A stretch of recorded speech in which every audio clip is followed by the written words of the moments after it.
बनी नौ इंसानी की इब्तदा हज़रत आदम अलैहिस्सलाम की तख्लीक से होती है। जब अल्लाह ताला ने हज़रत आदम अलैहिस्सलाम की तख्लीक का इरादा फरमाया तो फ़रिश्तों से फरमाया कि ए फ़रिश्तों, मैं ज़मीन में अपना नाइब बनाने वाला हूँ। यानी ऐसी मखलूक बनाने का अल्लाह ताला ने इरादा फरमाया जो सोचने और समझने के काबिल हो, जुल्म भी कर सकती हो और इसमें रहम करने का मादा भी हो, नफ़रत भी करने वाली हो और मोहब्बत भी कर सकती हो, अल्लाह ताला की इबादत करने वाली भी हो और नाफरमानी भी कर सकती हो। यानी इसमें हर काम करने की अहलियत मौजूद हो। गर्ज के इस मखलूक में हर तरह की खसूसियात मौजूद हो। जब अल्लाह ताला ने अपना इरादा ज़ाहिर फरमाया तो फरिश्तों ने हैरान होकर अर्ज़ किया कि क्या ऐसे को अपना नाइब बनाएंगे जो ज़मीन में फसाद फैलाए और खून रेज़ी करे, और हम तुझे सराहते हुए तेरी तस्बीह करते हैं और तेरी ही पाकी बयान करते हैं। अल्लाह ने फरिश्तों की ये बात सुनकर इरशाद फरमाया, जो मैं जानता हूँ वो तुम हरगिज़ नहीं जानते। अल्लाह करीम का ये इरशाद सुनकर फरिश्ते खामोश हो गए और फिर यकीनन फरिश्तों ने देखा कि ज़मीन पर सिर्फ फसाद फैलाने वाले ही नहीं बल्कि अमन कायम करने वाले भी थे, और सिर्फ नाफरमानी करने वाले ही ना थे बल्कि अल्लाह ताला के फरमा बरदार भी थे।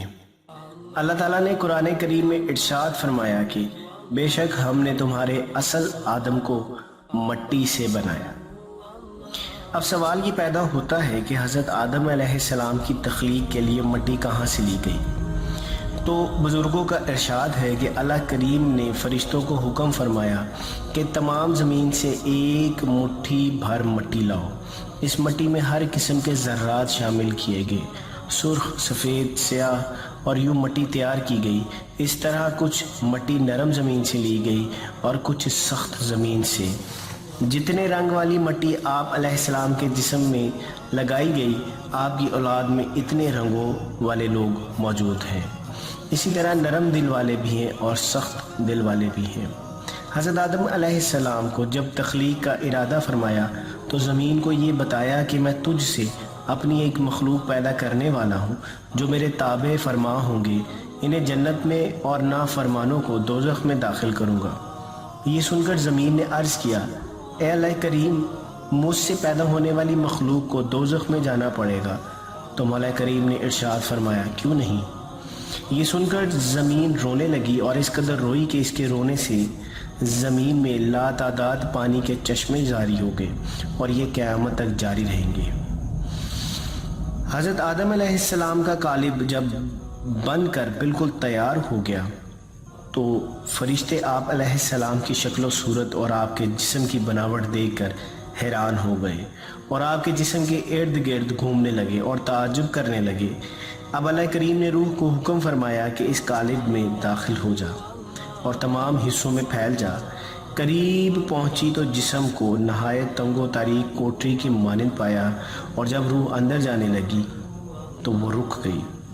अब नूर मोहम्मद सल्लल्लाहु अलैहि वसल्लम से वो कालिब जगमगाया तो रूह धीरे धीरे अंदर दाखिल होना शुरू हुई। जब सर में दाखिल हुई तो आप अलैहिस्सलाम को छींक आई, और जब ज़ुबान में पहुंची तो आप अलैहिस्सलाम ने अल्हम्दुलिल्लाह पढ़ा।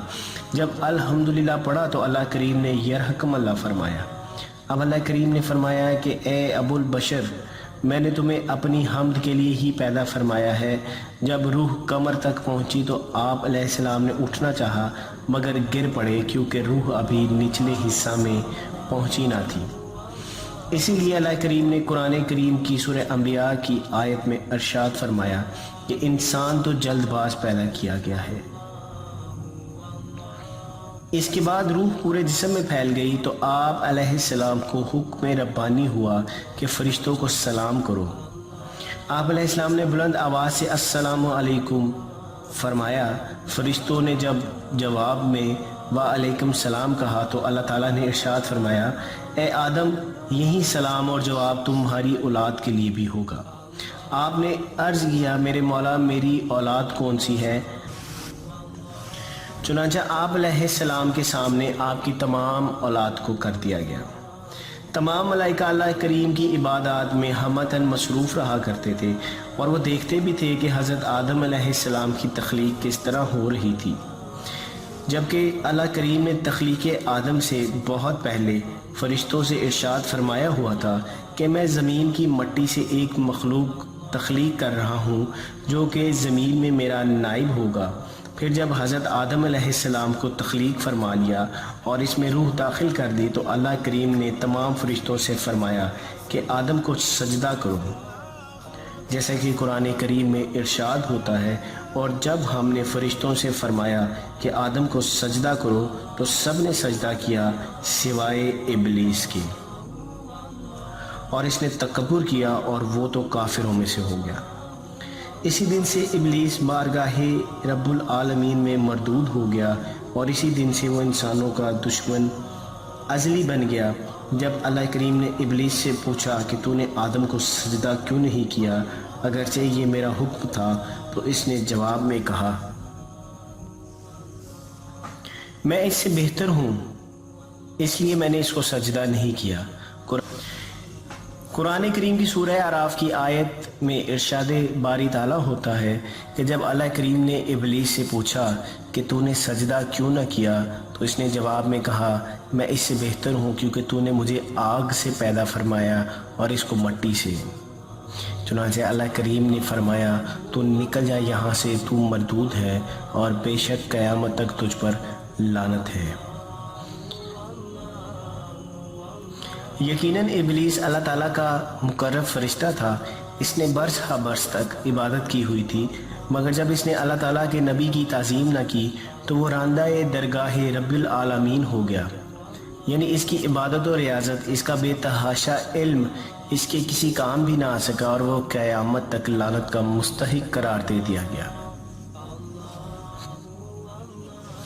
अल्लाह करीम ने नाफरमानी के सबब इबलीस को मलऊन करार दे दिया तो इसने अल्लाह करीम की बारगाह में अर्ज़ किया कि मुझे मोहलत अता फरमाई जाए। कुरान करीम की सूरह आराफ की आयत में अल्लाह करीम का इरशाद होता है कि इबलीस बोला मुझे मोहलत दे इस दिन तक जब लोग उठाए जाएंगे। फरमाया तुझे मोहलत है। वो बोला तो कसम है इसकी कि तूने मुझे गुमराह किया, मैं ज़रूर तेरे सीधे रास्ते पर इनकी ताक में बैठूंगा, फिर ज़रूर मैं इनके पास आऊँगा, इनके आगे, इनके पीछे और इनके दाहिने और इनके बाएं से, और तो इनमें से अक्सर को शुक्रगुजार नहीं पाएगा। दोस्तों, यहीं से नेक लोगों और बद लोगों का इम्तहान शुरू होता है। इसीलिए जो भी बंदा बुरा काम करता है कहते हैं कि ये तो शैतान का पैरोकार है, और जो नेक बंदे हैं वो अल्लाह के बंदे हैं। इसीलिए हमें चाहिए कि अच्छे अच्छे काम करें और अपने आप को अल्लाह के नेक बंदों में शामिल करें, ना कि इबलीस के। जब हम नेक काम करेंगे तो इबलीस खुद ही नाकाम हो जाएगा। इसी तरह हमें नाफरमानी से भी बचना चाहिए, क्योंकि शैतान मुकर्रब फरिश्ता था मगर नाफरमानी की वजह से कुर्ब इलाही से हमेशा हमेशा के लिए महरूम हो गया। इसी तरह जो भी अपने बड़ों का नाफरमान होता है वो अपने बड़ों की दुआओं और मुफीद मशवरों से महरूम हो जाता है। हज़रत आदम अलैहिस्सलाम जन्नत में तन्हे तन्हा इधर से उधर घूमते फिरते थे, अगरचे वहाँ कसीर तादाद में मलाइका मौजूद थे, मगर वो एक अलग मखलूक थे और अल्लाह ताला तो सबके दिलों के भेद से बाखूबी वाकिफ़ है। चुनांचे अल्लाह ताला के हुक्म से आप अलैहिस्सलाम पर नींद तारी हो गई और इस दौरान आपकी पसली से हज़रत हवा को पैदा किया गया। जब हज़रत आदम अलैहिस्सलाम नींद से बेदार हुए तो आप अलैहिस्सलाम ने हज़रत हवा को अपने करीब बैठे हुए पाया। आप अलैहिस्सलाम ने फरमाया तुम कौन हो? उन्होंने बताया कि मैं औरत हूँ। आपने पूछा कि तुम्हें क्यों पैदा किया? उन्होंने कहा ताकि मुझसे आपको सुकून हासिल हो। चुनांचा दोनों राज़ी खुशी जन्नत में रहने लगे। हज़रत आदम अलैहिस्सलाम और अम्मा हवा को अल्लाह करीम ने एक दरख्त के फल खाने से मना फरमाया था, जैसा कि कुरान पाक में इरशाद होता है। अल्लाह ताला ने आदम और हवा से फरमाया तुम दोनों इस दरख्त के करीब ना जाना कि हद से बढ़ने वालों से हो जाओ। लेकिन हज़रत आदम अलैहिस्सलाम اور اما ہوا دونوں ہی ابلیس کے بہکاوے میں آ گئے اور دونوں ہی اس درخت کے قریب گئے اور اس کا پھل کھا لیا اور یہ بھول گئے کہ اللہ تعالیٰ نے منع فرمایا ہے۔ قرآن کریم کی سورہ طٰہٰ کی آیت نمبر 115 میں اللہ تعالیٰ نے ارشاد فرمایا، اور بے شک ہم نے اس سے پہلے آدم سے درخت کے قریب نہ جانے کا عہد لیا تھا تو وہ بھول گیا اور ہم نے اس کا کوئی قصد نہ پایا۔ تو شیطان نے انہیں درخت کے ذریعے بہکایا اور جہاں وہ رہتے تھے وہاں سے انہیں الگ کر دیا۔ اب شیطان نے بھلا کیوں آدم و حوا کو بہکایا؟ تو جواب یہ ہے کہ چونکہ اس کو اللہ تعالیٰ کے دربار سے حضرت آدم علیہ السلام کی وجہ سے نکلنا پڑا تھا، چنانچہ اسی نے دونوں کو بار بار بہکایا اور ان کو یہ چیز باور کرائی کہ اس درخت کا پھل کھانے سے تم ہمیشہ جنت میں ہی رہو گے۔ چنانچہ حضرت آدم و حوا دونوں ہی اس کے بہکاوے میں آ گئے۔ جب حضرت آدم و حوا سے بھول ہو گئی اور انہوں نے اس درخت کا پھل کھا لیا جس سے اللہ نے منع فرمایا تھا، تو اللہ کریم نے ان سے فرمایا کہ اب وہ جنت میں نہیں رہ سکتے۔ جنت میں حضرت آدم اور حوا دونوں بڑے مزے سے رہتے تھے، وہاں انہیں ہر قسم کے پھل اور نعمتیں کھانے کی اجازت تھی سوائے ایک درخت کے، مگر ابلیس جو کہ انسان کا ازلی دشمن ہے، اس نے انہیں جھوٹی قسمیں کھا کھا کر وسوسے میں مبتلا کر دیا اور اس طرح دونوں کی جنت کی تمام نعمتوں سے محروم کر دیا۔ بزرگوں کا ارشاد ہے کہ حضرت آدم علیہ السلام جب زمین پر اترے تو آپ علیہ السلام کا ٹھکانہ سرندیپ یعنی سری لنکا کا ایک علاقہ ہے، اور حضرت حوا کو جدہ میں اتارا گیا، جبکہ ابلیس کو پہلے ہی ایلا میں اتارا گیا۔